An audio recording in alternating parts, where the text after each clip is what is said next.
बिस्मिल्लाहिर्रहमानिर्रहीम। अस्सलाम वालेकुम। क्लास 7 चैप्टर नंबर 1 हमने स्टार्ट किया हुआ था ज़मीन की तबी हालत। उसमें हमने ज़मीन की अंदरूनी साख्त और उसकी 3 तहों के बारे में पढ़ा। आज जो हमारा टॉपिक है वो है ज़मीन की प्लेटों की हरकत। करोड़ों साल पहले ज़मीन पर सिर्फ़ एक बड़ा बर-ए-आज़म मौजूद था जिसे पेंजिया कहते थे। फिर आहिस्ता आहिस्ता ये बड़ा बर-ए-आज़मी हरकत की वजह से 7 बर-ए-आज़मों में तकसीम हो गया। इस टॉपिक में ये कहते हैं कि करोड़ों साल पहले ज़मीन पर सिर्फ़ खुशी का एक ही टुकड़ा था जिसे एक बड़ा बर-ए-आज़म कहते थे, जिसका नाम पेंजिया था। फिर आहिस्ता आहिस्ता ज़मीन के अंदरूनी हरकत की वजह से, ज़मीन की हरकतों की वजह से ये जो है टुकड़ों में तकसीम हो गया और वो 7 टुकड़े थे, 7 बड़ी प्लेटें। अगला हमारा टॉपिक है 1960 के बाद ज़मीन की बैरूनी साख के मुतालिक जोग्राफिया दानों यानी ज़मीन की मालूमात देने वाले जोग्राफिया दानों ने 2 नई इस्लाहातें इस्तेमाल करना शुरू कर दी। इस्लाहात टर्म, किसी चीज़ को नाम देना।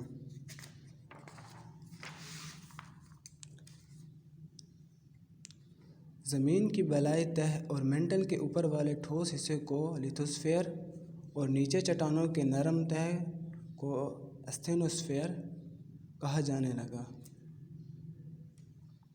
लिथोस्फीयर के 7 बड़े मुतहर्रिक टुकड़ों को प्लेटें कहते हैं। मुतहर्रिक यानी हरकत करने वाले टुकड़ों को, लिथोस्फीयर के जो हरकत करने वाले टुकड़े थे उनको प्लेटें कहा जाने लगा। कशरुल अर्ज़ की 7 बड़ी प्लेटें के नाम दर्जा झेल हैं। कशरुल अर्ज़ की 7 बड़ी प्लेटें हैं जो हरकत करती हैं। कौन कौन सी हैं? बहरुल अलकाहिल की प्लेट, शुमाली अमेरिका की प्लेट, जनूबी अमेरिका की plate, Eurasian plate, African plate, Australian plate और अंटार्कटिका की प्लेट। नक्शा में दिखाया गया है इन प्लेटों का कि बहरुल अलकाहिल की प्लेट कहाँ पर है, अफ्रीकन प्लेट कहाँ पर है, ऑस्ट्रेलियन, जनूबी अफ्रीका की, अंटार्कटिका, यूरेशियन, शुमाली अमेरिका की प्लेट। इस नक्शे में तमाम प्लेटों को दिखाया गया है। इन 2 पैराग्राफों में ज़मीन की प्लेटों की हरकत और प्लेटों के नाम बताए गए हैं। ज़मीन की प्लेटों की हरकत की वजह से ज़मीन पर मौजूद जो खुश्की का एक बड़ा टुकड़ा था वो 7 टुकड़ों में तकसीम हो गया या 7 बर-ए-आज़मी टुकड़ों में तकसीम हो गया। और वो जो 7 प्लेटें इन्होंने बताई हैं वो लिथोस्फीयर में पाई जाती हैं और उनके नाम बताए गए हैं और नक्शे पे भी उनको दिखाया गया है। ये उनके नाम बताए गए हैं और नक्शे पे उनको दिखाया गया है। अगला जो हमारा टॉपिक है वो है दरारें, फॉल्ट्स और उनकी इकसाम। Faults and their types. ज़मीन में मौजूद बड़े शिगाफ या दरारें फॉल्ट कहलाती हैं। प्लेटों की हरकत से पड़ने वाली दरारें कई सौ किलोमीटर गहरी और प्लेटों के दरमियान सरहद का काम करती हैं, जो आतिशफ़शा पहाड़ों और ज़लज़लों के मरकज़ की सूरत में ज़ाहिर होती हैं। बहरुल अलकाहिल की प्लेट के चारों तरफ दरारें हैं। दुनिया में सबसे ज़्यादा ज़लज़ले भी यहीं आते हैं। इसको आग का दायरा, रिंग ऑफ फायर भी कहते हैं। इस टॉपिक में हमें यह समझाया गया है कि ज़मीन में मौजूद क्रैक्स, शिगाफ को दरारें या फॉल्ट कहते हैं। ये फॉल्ट जो होते हैं कई सौ किलोमीटर गहरे हो सकते हैं और प्लेटों के दरमियान, जो बाकी ऊपर हमने प्लेटें पढ़ी हैं, उनके दरमियान सरहद का काम करते हैं, यानी एक दूसरे को अलग अलग करती हैं। इन प्लेटों इनकी वजह से, इन शिगाफ की वजह से, इन दरारों की वजह से आतिशफ़शा पहाड़ वजूद में आते हैं और ज़मीन पर ज़लज़ले आते हैं। जिस तरह में बताया गया है बहरुल अलकाहिल के चारों तरफ ये दरारें हैं और दुनिया में सबसे ज़्यादा ज़लज़ले भी यहीं आते हैं क्योंकि इसके चारों तरफ दरारें हैं। इन दरारों की वजह से इस जगह पर बहरुल अलकाहिल में ज़लज़ले आते हैं और इसको आग का दायरा भी कहा जाता है क्योंकि यहाँ से बहुत सारे आतिशफ़शा पहाड़ वजूद में आए हैं जिनसे लावा निकलता रहता है, इसलिए इसको आग का दायरा, रिंग ऑफ फायर भी कहते हैं।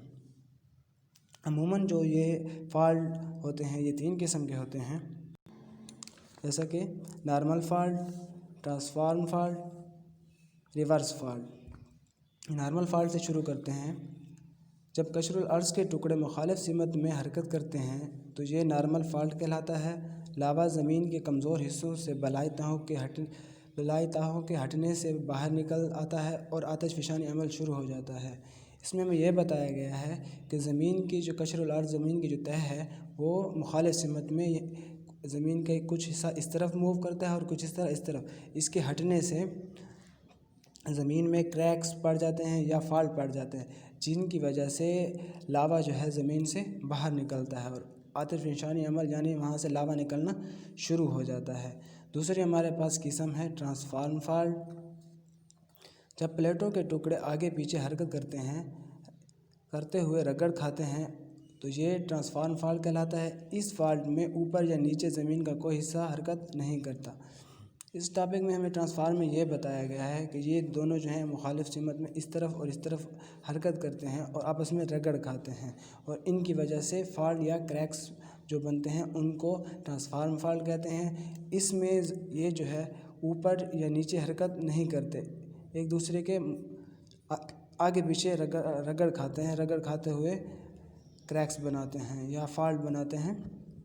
ریورس فالٹ، جب پلیٹیں ایک دوسرے کی طرف حرکت کرتی ہیں تو یہ ریورس فالٹ کہلاتا ہے۔ پلیٹوں کے درمیان میں دباؤ کی وجہ سے زلزلے آتے ہیں اور آتش فشانی عمل شروع ہو جاتا ہے۔ عموماً پہاڑ اسی طرح کی پلیٹوں کے حرکت کرنے کی وجہ سے وجود میں آتے ہیں۔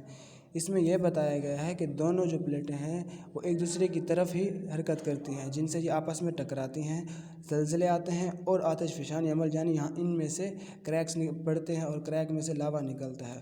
اور زیادہ تر جو پہاڑ ہیں وہ بھی انہی کی وجہ سے وجود میں آئے ہیں کہ زمین کا یہ حصہ جو ہے بلندی کی طرف ہو جاتا ہے اور اسے ہم کیا کہتے ہیں؟ پہاڑ کہتے ہیں۔ پہاڑ کی تعریف بھی یہی ہے کہ وہ اپنے ارد گرد کے علاقے سے بلند ہوتا ہے، تو یہ آپس ایک دوسرے کی طرف موو کرتے ہیں، ایک دوسرے کی طرف حرکت کرتے ہیں، آپس میں ٹکراتے ہیں اور ان کی وجہ سے زلزلہ آتا ہے اور آتش فشاں عمل بھی اسی وجہ سے آتا ہے، ان کریکس کی وجہ سے، اور پہاڑ بھی انہی کی وجہ سے بنتے ہیں۔